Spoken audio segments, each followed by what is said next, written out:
You're listening to the Business Communicators, presented by IABC Houston. Welcome to Season 2, Episode 17 of the Business Communicators, a podcast presented by IABC Houston. My name is Austin Staton, your host on this journey as we explore the world of communications and discuss the key issues and trends that impact our industry. And if you are listening to this episode, we are going to do things a little bit differently moving forward with the podcast. As a pretext, in Season 3 of the podcast, we are moving to a panel discussion. Now, we're still going to have subject matter experts come in and offer their insights with interviews, and so that's something we're going to continue to do. But instead of just me serving as the host, we're bringing along two new co-hosts, which we are excited to have, and that's Hattie Horn and Thomas Baen. Both of them are just wonderful communicators and really looking forward to moving forward with them in Season 3 of the podcast. And so both Hattie and Thomas are on the podcast today, and let's go ahead and introduce them. Hattie, tell us a little bit about you, hailing from Jersey Village, went to school at Prairie View A&M. Give us a little more. Yes, you just said the two best things about me so far. Hi, next to my children. Hi, Hattie Horn here. I work for BP. I am a communicator, internal communications, employee engagement there. I'm excited to be part of this because there is so much going on in the world, and I believe that I can bring a different voice and perspective to this, and I'm looking forward to doing this. So thanks. I'm going to pass it on over to Thomas. Yeah, well, really quickly before we get to Thomas, Hattie, I'm super excited to have you on this. I mean, we've had great conversations in the past. I know that the chemistry between all three of us is going to be great, and it's been great working with you at BP. Really looking forward to having you on the podcast. And Thomas, you're somebody that I've known through IBC Houston for years. Unfortunately, you did make a poor decision when it came to your college choice going to Texas Tech, but we all make mistakes in life. Thomas, tell us a little bit about yourself. Oh, and for those that don't know, Thomas has been on the podcast before. I guess I should have mentioned that before. We talked to analytics season 1, so reintroduce yourself, I should say. No worries, no worries. Thanks for the kind introduction, Austin. Sans my undergrad, I've gone to school a couple different places, whether it's Texas Tech or Texas State or distance learning at Villanova or University of Texas. And before I get into introducing myself, I also want to say, there was some breaking news that came through my email box this morning when the Southern Region, IABC Southern Region, announced the speaker lineup, and yours truly, Austin Staton, was slated to give a talk on emerging media. So really excited to see that. I don't know if it's as breaking news as the stuff we're going to cover and the hard-hitting facts we're going to cover here, but figured it was worth a shout. So for those who don't know me, my name is Thomas Baen, seasoned marketing communications pro, cut my teeth doing PR, really moved into the analytics side of it and have been on the strategic side of it, setting up customer journeys and how to truly measure and map out what your customers are wanting and how to get them from point A to point B, getting them to open up their wallet. CMO's best friend or the guy behind the CMO. That's really what I do. And that's me. Well, obviously, Hattie, Thomas, really glad again to have you both on the podcast moving forward. So we kind of wanted to introduce the audience to both of them here in Season 2 before we move on to Season 3.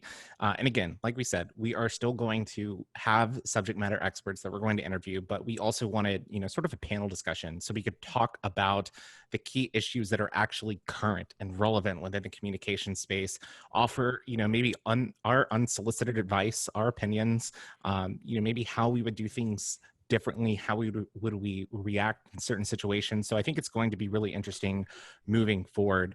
But if you haven't already done so, I would encourage you to subscribe to the podcast on iTunes, leave us a 5-star review. That really helps us out. Moving forward, we're also going to be posting these videos on YouTube, which hopefully will be a little bit more engaging for the audience. And then also, if you want to learn more about IBC Houston, or if you have any questions specifically about the show, go ahead and text podcast to 713-360-0133. That's podcast to 713-360-0133. Or if you want to do it the old-fashioned way, you can just email us, and that's podcast@ibchouston.com. Give us show ideas, feedback. That's really, really helpful for us moving forward. But we wanted to dive into one of the big stories here locally, specifically in Texas, over the past week and a half, and the Richards Group, They are an ad agency that is based in North Texas, in Dallas. Some might say South Oklahoma, depending on how you draw the state lines, whether you're from Houston or not. But they were founded 43 years ago. They're the largest independent agency in America. And according to the Dallas Business Journal, the Richards Group has 688 employees, and their billings last year were $210 million. It's a pretty large agency. And then controversy happened. Thomas, tell us what happened.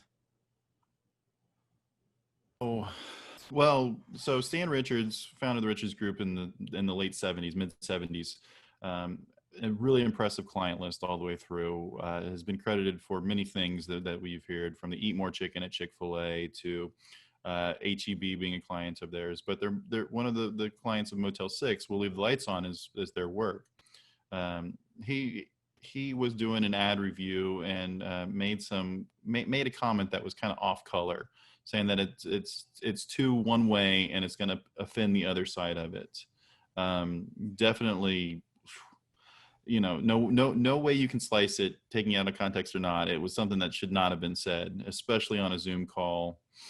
What did he say, Thomas? You can go ahead and say it. It's really if it's in Texas Monthly that he said it, go ahead and say it. He said that this ad is too black, and that it's going to offend their white supremacist clients. And it's one of those things that in today's world, like I said, is you can't take that one out of context, no matter what. And so it's always hesitant in what we do is people taking things out of context. This one is not. And not even in this world, like, period. Like, you shouldn't. I mean, there's a line between what's right and what's wrong. There's always gray area. Things can be taken out of context, but you can't say stuff like that. I mean, it's completely utter BS. And Hattie, I want to get to you in just a second, but just for context, the Richards Group, they had Motel 6 pull out. They had HEB pull out. Dr. Pepper pulled out. So many different clients of theirs pulled out. I think the number is 40% of billings have pulled out. So it's just a massive, massive number. There's tons of fallout. People's jobs are going to be at stake that had nothing to do with this. I mean, I can't even comprehend this, Hattie. Well, as you guys have been saying, with everything that's been going on, but what is really interesting to me is that when he spoke to Texas Monthly, and he was, I don't even say he defended himself, because he didn't apologize because he didn't think he said anything wrong. And that's pretty much, given the gentleman's age, given, the era he comes from and things such as that, in his mind, he didn't say anything wrong. It was part of his everyday vernacular, his everyday conversation. And what is interesting to me is that everything that's swirling around him, all the instances and situations that are involving, social injustice and racism, that he was clearly, I don't want to say in denial, he ignored it because he didn't think, hey, this is something that is part of my everyday armor. I didn't say anything wrong. Why can't I say this? And nobody ever told, and the understanding is he said it before and no one's ever addressed it with him. So there are others too who are equally responsible, who should probably be brought to task in terms of, oh, now you want to snitch on him? So yeah. So where do you go from there now? I do think it's interesting because, he founded the company in the 70s. Absolutely. I don't want to say this language was okay in the 70s because it certainly was not, but actions have consequences. They might not have had consequences 43 years ago when he started the company. And so I think when you're privately owned, your culture can continue to build and build based on behavior. And it's very hard to change when you continue to do that. I used to work in sports, and one of the things that we always told our student athletes was think, then tweet. And we've seen this now with, cancel culture, whether that's right or whether that's wrong, is that if you said something 10 years ago, it can come back to haunt you. Now you can rebuild your image. We had Mandy Kane on the podcast in season 1. We had her at an IBC Houston luncheon in August of 2019. You can recover from mistakes. We saw Kobe Bryant do it. We've seen Tiger Woods do it. They were able to rebuild their image, but it takes time. But when you have a toxic culture like this, I don't know, it makes me a little concerned. And Thomas, I want to get to you on this real quick, but Glenn Daddy or Glenn Dady, I'm not sure how to pronounce his name. If you do know how to pronounce his name, send us a message and let us know. But he's the principal and creative director for the Richards Group. He spent 40 years with them, so he's been around basically since day one. He issued a statement. You can actually go to their website and read this, but it says, in the over 4 decades I've had the privilege of working at the Richards Group, the agency has never been party to nor tolerated racism in any form. We exist to endear brands to all people. Our brand has been tarnished. Like all businesses and organizations, we have a lot of work to do to further societal change. As a person now responsible for all the operations of the Richards Group moving forward, I commit to doing everything in my power to stay focused on that goal.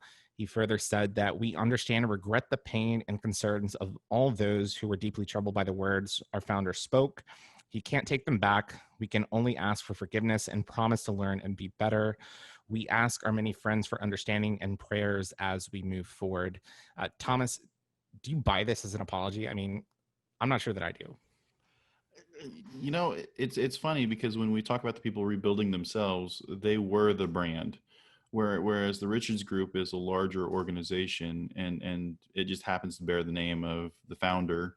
That kind of goes from there. And so it's one of those things. Is this an apology? Doesn't really feel like it. It feels like a canned PR response. But to rebuild themselves, are they going to have to change the name of the company or something along those lines?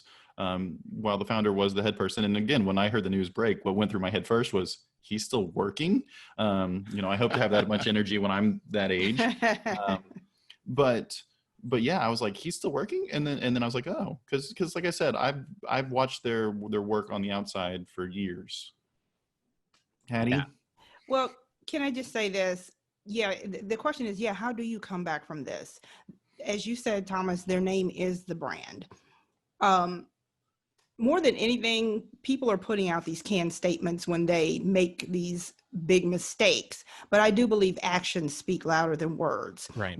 Whether you change your name or whether you change your complete strategy and approach, it's what you do next that is going to, say who you are. And you've got to be genuine about it. Absolutely. And you've got to be authentic, and you've got to mean what you say, and not just throw a Band-Aid out there because they're saying something now because they're bleeding. They lost clients, they lost money, probably millions of dollars that they may not ever get back. Yeah. For a while, and it's gonna take a big move for them to turn it around. And I think it's a little bit hard too, because, they're privately owned, and it's tough to get clients back. I mean, they're still going to have clients, right? They're probably not going to be able to charge the same rates. They're going to have to lay off people. They just built a brand new building, I think, within the last 5 years in the West Village of Dallas, like a very high end area, a beautiful like architecture. Are they going to have to sell that? There's going to be so many losses, and it's like, can you recover from it? And the thing that kind of bothers me most is, we've alluded to this, is that I'm not sure that this is an isolated incident. I mean, I think this is the first time they've been caught, red-handed, and actions do have consequences. And we even look back to like questionable ad campaigns that they've had in the past. They ran, I believe it was like 5 or 6 years ago, they were running a women's health campaign, and they stereotyped, I think they were using like hands or something like that. And they stereotyped, races on feminine products. And it was just like a no-no. Nobody talked about it. They didn't lose clients or anything like that. But this has resurfaced, according to Texas Monthly. So it's like, what else, is out there? And again, the people that I feel for most are the ones that have been impacted by these words. Like, words do have consequences. They do hurt people. And they're financially going to hurt people. Stan Richards, financially, he'll be fine. Michael Dady, he'll be fine. He's been there for 40 years. Pockets are probably lined. That's okay. The people who it's going to hurt are the ones that have been navigating this pandemic right now in a terrible job market. People still need clients. They still need advertising. Now they're going to be out of a job because they've lost 40% of billings. I was living in Austin and working in Austin with GSD&M, and when they would lose a major client, you would see a department pretty much get let go the next day or the next week, whenever the financial people finally caught on to it. So yeah, I'm sitting there thinking about it. I'm like, okay, if they have 700 people and they lost half their billings, which probably isn't even close to being accurate, simple math says half the people aren't going to be working there this time next month. Well, this is something I was thinking about. If the people or the folks behind the scenes who are actually producing this particular ad, and if it is actually a powerful ad, and the people behind the scenes are actually very talented folks, I'm going to hope and pray that they get picked up quickly, because they're going to have work, because someone is going to say, hey, I see you. I saw what you did, and it's a very powerful message. I think there's that, and that's my hope. While the other parts of it, like you say, Stan Richards is going to be fine financially, and so is Mr. Dady, or whatever his name is. But the other folks, because it also makes me wonder who was working there for him to feel, even comfortable enough to say something like that, which means that the right people may have been at the table, because they understood the demographics, they understood who the customer was, they understood who they were marketing to. So those are some other mechanics that I think about as to, if that is the case, I think they will find work. And maybe this is not the place for them anyway. It's funny you mentioned that, because what's going through my mind as we're talking about how to rebuild their brand, how much pro bono work do they have to do to remotely gain any traction? We all three of us work in communications, and it's a really, really bad day when the ad agency or your PR firm or your CMO winds up as the news story and not the news itself. And so if they do all this pro bono work, who's going to know unless they're taking out more ads to say, hey, look at us, what we're doing for the pro bono? And so these workers, while I'm sure that they're great, because if they understand their target audience and this is how we're going to do it and this is how we're going to measure it, are going to land somewhere, but it's going to take time for them to, dust that portfolio off, dust that resume off, and all the other fun stuff that they have to do. Oh, absolutely. I agree with you on that. But at the end of the day, I think something good is going to come out of all of this. It always does. And I think what's really interesting for me, people are seeing people as they truly are, with new eyes, or the same eyes with a fresh coat of mascara or whatever. But this is not new. This happens every single day. And it affects people who look like me and people who don't look like me. So it's a new day, people. So we're going to see. Yeah, absolutely. Think, then tweet.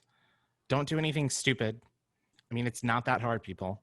I do think that it's going to be fascinating to follow, the case studies that come out of this, what happens in 5 years, 10 years, are they still around? How many people are impacted by layoffs?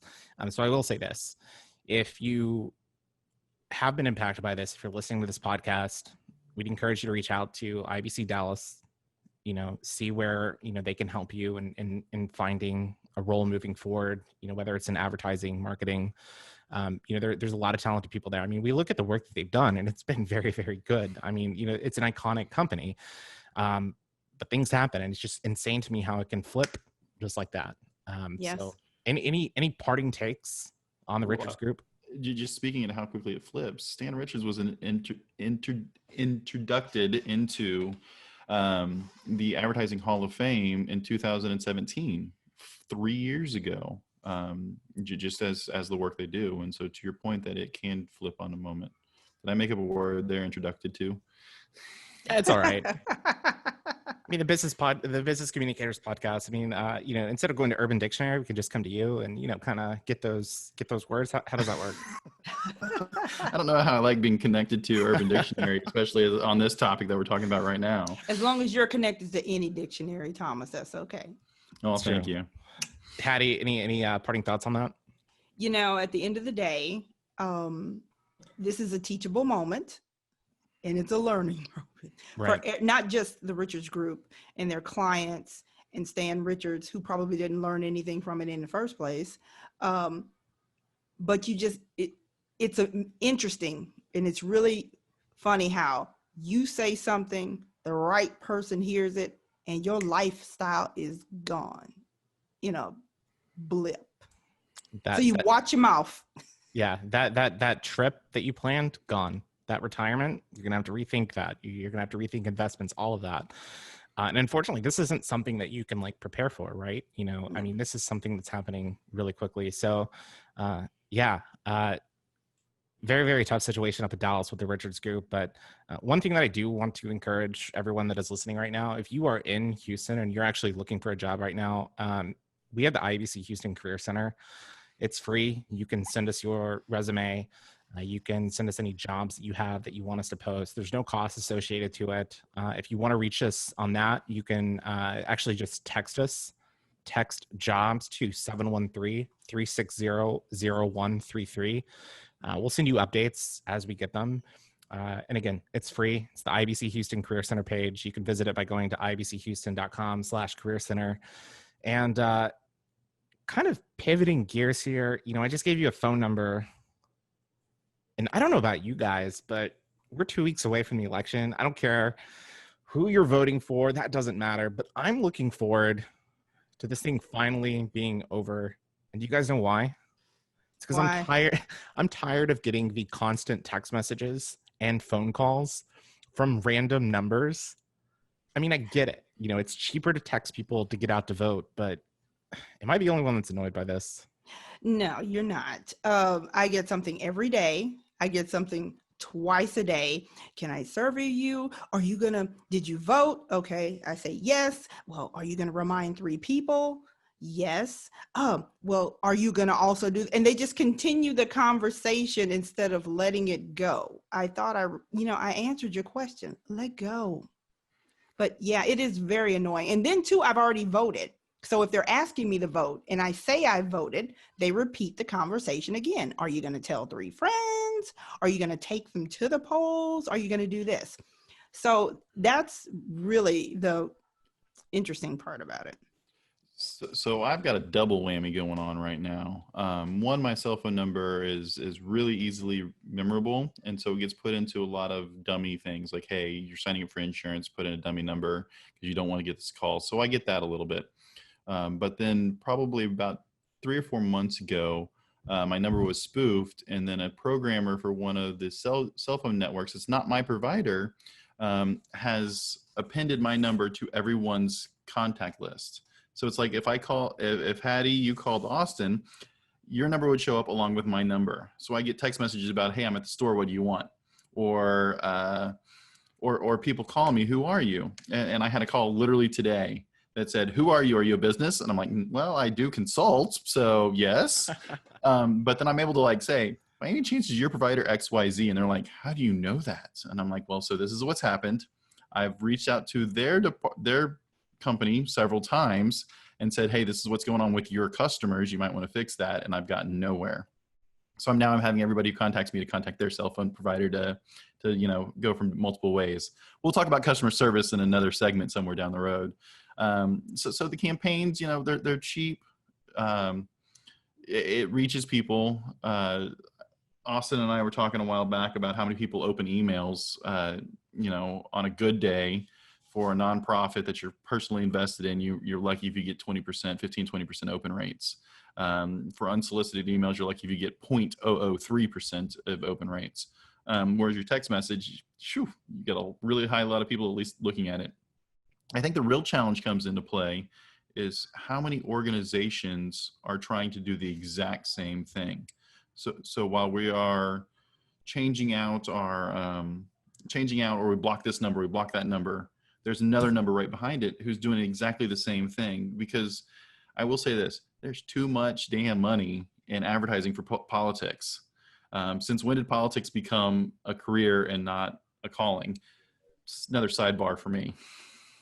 Yeah, we definitely don't want to get into politics too much, but I do think text messaging can be effective, if you are upfront about it, if people opt into it. But I don't like this unsolicited spamming. I mean, we've seen like influencers, take Houston, for example. JJ Watt posted his phone number. Now he has a direct way to message his fans if he's got new merch dropping. Or, one of my favorite YouTube channels is Yes Theory. They're able to send out if they've got like an important book coming out or a new podcast that they launch. So it is cool to be able to connect with fans that way. And then you can, text back, and it's all managed on an app. So I do think that's effective. But at the end of the day, sometimes we do make the mistake and we actually do pick up the phone. Both Hattie and I have experience of phone banking. And we actually did this in Washington State in 2018, I think it was. And it was a very interesting experience. The very first person that I ever called phone banking, let's call this person Catherine. It gave me her name. It gave me her age, and I think it said she was like 85. It said that she was single. First person I call, and I'm like, hi, my name is Austin Staton for this campaign. Can I speak with Catherine? The person that picks up the phone says, oh, this is her daughter. She passed away last week. I was like, you've got to be kidding me. I mean, I said, oh my gosh, I'm so sorry. Thoughts and prayers. Then I hung up the phone and had to sit there for like 20 minutes, just in complete shock, not knowing what just happened. I was rattled. That was my very first call. Then it took me another, 20, 30 minutes just to pick the phone back up again and start calling people. So these are volunteers, that are giving their time to make these calls. Some people are incredibly rude. Sometimes you do run into these situations where you have the wrong number. It's a bad time to call. You can tell that it's just an awkward situation. So if there's one piece of advice that I can give, if you do pick up one of those phones, the phone calls, for campaign season, anything, just be nice. I mean, I don't know. Hattie, am I right on this? Am I wrong? Well, yeah. If nothing else, be empathetic, because like you said, unless you've ever been in their shoes before, like you said, I come from the nonprofit world, and it's hard when you're calling people to ask for something for someone else sometimes, if you don't Right. have a relationship with those folks. And just like you on those calls in Washington State, or even when we went canvassing in the neighborhoods to their homes, not knocking on doors and leaving the door knockers. These people don't know us, and you don't know what to expect when you are knocking on the door. I mean, and asking them about, the campaign that we were working on. So one lady was on the phone. She stood with the door open with the phone to her ear, talking with her finger up, letting us know 1 second, 1 second, 1 second, 1 second. And then she just politely shut her door. So it is what it is. And the thing is, as that person, whether you're on the other side of that door or on the other side of that phone, you can't take it personal. Absolutely. But sometimes we do, because we can relate to that. So yeah, that political text that I get, I'm not looking at the person. I do try to answer the first text, but if you keep hitting me, and I understand that this is a pivotal campaign season. And so people are really, really anxious. They are really trying to figure out which way you're going to go. Because I get texts from both parties asking me, are you going to vote for this person? Are you going to vote for that person? And you don't want to be rude and say, if it's the person you're not, no.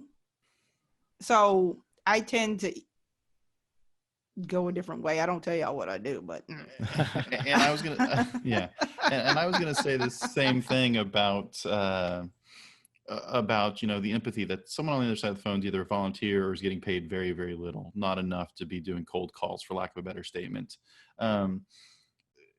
I got a research text message, and since I do marketing research a lot, voice customer stuff, I kind of answer the questions, just honestly, even though I early voted, just kind of saying, okay, here's what's going to happen. But this last one, I did a quick Google search of, okay, who's this company that's doing, and found out, who was funneling monies to this particular company.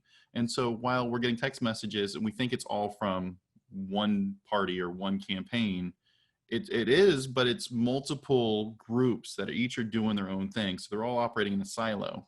And so that's where the challenge comes into play, is while we're being nice and kind to the first one, the second one has no relationship to the first one. even though they're Absolutely. pitching the exact same thing. Right. And so we always have to, put our game face on, smile, be friendly if you do happen to answer the phone. And then that's really where my heart is at, is for those people. It's just because I know that they are volunteers or not paid a whole lot, just to try to figure out which way's up or down. Yeah. I'm just looking forward to November 3rd being over. Like that. I'm looking forward to 2020 being over. Yes, let's get past 2020. But I do want to actually, the last thing that I do want to mention, and I put this in the show notes, hope you guys had a chance to look at it. If not, that's fine. Quibi.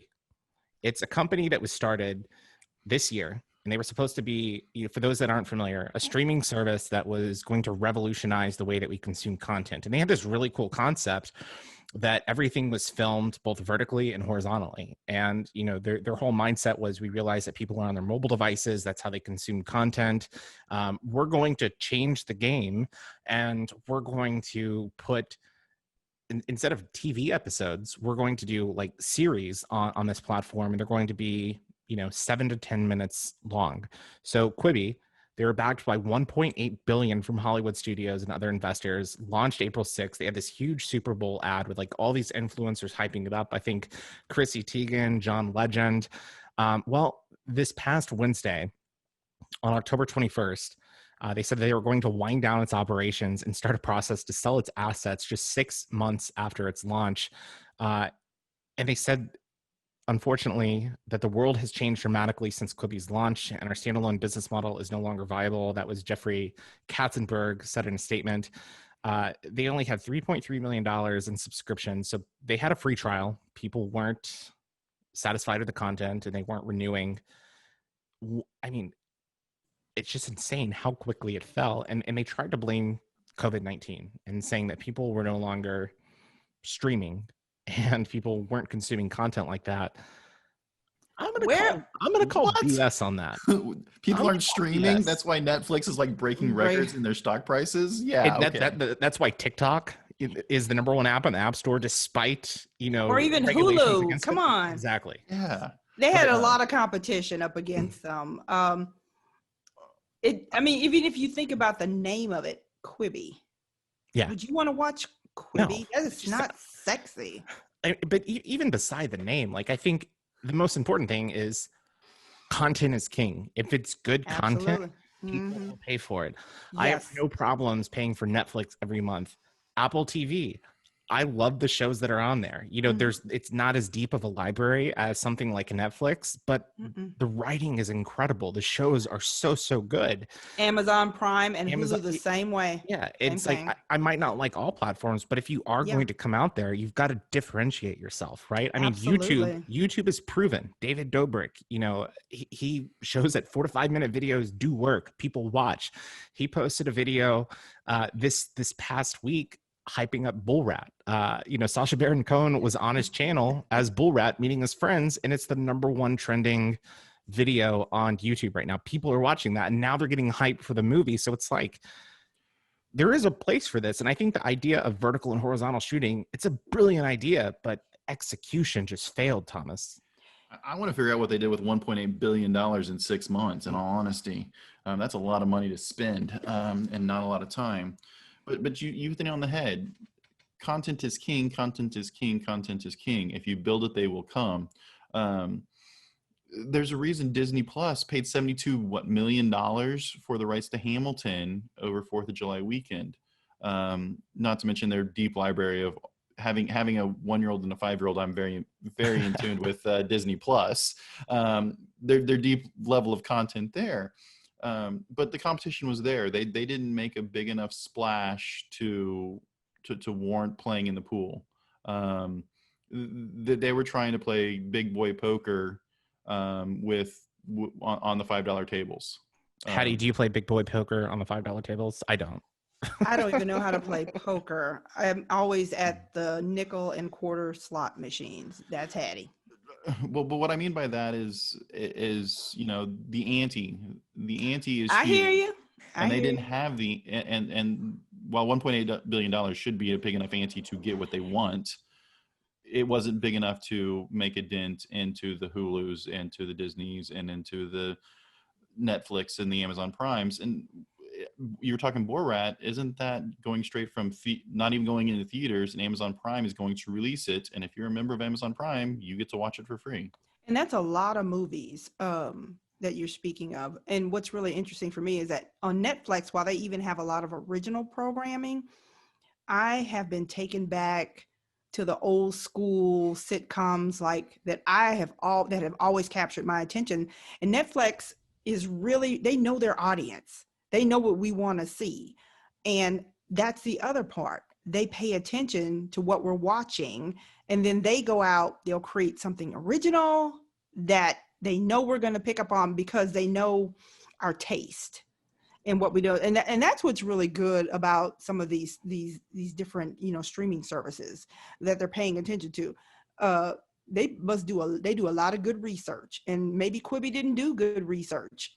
And if they did do any type of research, it fell flat. Yeah, I do think that is going to be interesting. Thomas, something that I wanted to pick up on that you said was, Hamilton going over to Disney Plus. That's going to be the future, like streaming. Hollywood has been hesitant to embrace it, and I get it because they have all these big budget films. But with COVID-19 changing, I mean, we're seeing movie theaters that are still not opening, movie theaters that are opening that people aren't going to the box office. Christopher Nolan put out a film, Tenet, this year, super, super hyped.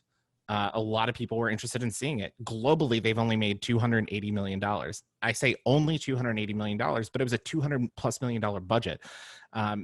Had COVID-19 not happened, this would have probably been a $1 billion film, which is just incredible. And then you look at like Apple TV trying to take advantage of it by, having Tom Hanks, his last film, Greyhound, cinematography wise, it was just phenomenal. So I think it's going to be fascinating to see how these platforms continue to pivot, continue to put out great content. Quibi had a chance, and we've seen that short form content works. It works on TikTok. It works on YouTube. They've been able to monetize it. Quibi failed. Yep. Yes. And I think Netflix, some of those unwritten stories of Netflix is when they were starting out, it was you have a TV idea, you pitch to Netflix, and they're just throwing money at you. All right, we'll figure it out later. Whether it works or not. And I think they're starting to swing back the other way to where, okay, this is content that we want. There still are some bombs on Netflix. I'm going to call Austin out because he recommended me watch a barbecue competition show, and it didn't even have a single Texan. It did not have. Okay, to be fair, I have to defend myself. Thomas likes barbecue. He's a pit master himself. And I saw this on Netflix, cooking competitions. I love cooking shows. And I started watching it. I was like 5 minutes in, and I take a picture, and they were like just introducing everyone. I take a picture, I send it to Thomas, and I was like, found a new show for you. Well, after they introduced everyone, I realized nobody's from Texas. I'm like, how can you have a barbecue show and not have someone from Texas on it? I think they had like 10 contestants. It's like, that's how you fail. And that was like the number one thing that people were critiquing. It's like, if you want barbecue, you've got to have Texas represented. You've got to have Kansas City. You've got to have the Carolinas. Those are the essentials. And I'm just giving him a hard time because I think I was about 5 minutes into the show, and I texted him. I'm like, what is this thing you recommending? It's like, it just came on. So I gave it about another 10 minutes. I'm like, that is probably the worst cooking show I've ever seen. I failed Thomas. And he's like, yeah, my defense, I recommended it right off the start. And I was like, I can see why you recommended it. Just not good. All right. So to close this out and talk a little bit to close out the streaming conversations and to close out the podcast, I'm going to put it on the spot for you guys. What is one series or show that people should be watching right now, and what platform should they be watching it on? I think since we're a business communications platform and education is king, how we can educate ourselves as much as possible. I think people should really, really look at The Social Dilemma and then follow that up with The Great Hack, because that kind of gives you a little more insight into how these big tech companies that are free are operating on just how the ads are being placed and how the political campaigns are being launched and how everything's going from there. Part of me is a nerd that I like that style of theater. Not everything in there is accurate, but it at least starts the conversation. So that's probably what I'd recommend, and both of those are on Netflix. Great show. And then actually Professor David Carroll, who was featured in The Great Hack, appeared on season 1 of this very same podcast. So if you want to check that out, find it on iTunes, Spotify. We talk about The Great Hack. Hattie, what are you watching? What platform is it on? I'm watching Netflix. I really like the movies, so I'm going to be very honest. I'm into different. I just finished watching, I don't know, actually I finished watching a series called Emily in Paris. And that's a whole nother podcast. But I really love the show because the young lady actually works for a firm that is in, marketing and advertising. And she's an American, and she ends up moving to Paris to work at the Paris branch. And they don't like her ideas. They don't like anything she has to say. And above all, she can't even speak French. So why are you here? But it's a really good series. But Netflix is my platform every single day. I love me some Netflix. I'm always trying to find something new. There are a few shows that I'm watching on there now that are really good. I did watch Emily in Paris. I think my biggest beef is how they treated cast iron skillets. Just not doing it right. So there were a lot of people that were upset with some things in that series. I thought it was enjoyable. It's a quick watch. It's not something that you have to get totally invested in. But if there's one series that I'm recommending. 2020 has sucked, guys. I mean, let's be honest. It's not been the best year. We need positivity. That's something that we need. Ted Lasso. Ted Lasso is on Apple TV.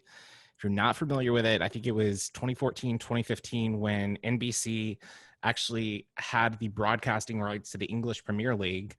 Jason Sudeikis portrayed this character called Ted Lasso, who was an American football coach going over to the EPL to coach the Tottenham Hotspurs.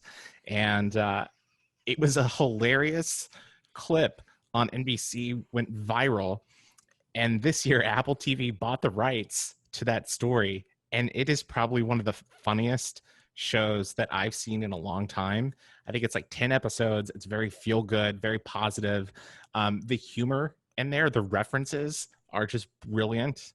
So if you're watching one thing this weekend or whenever you listen to this podcast, watch Ted Lasso. That's my take.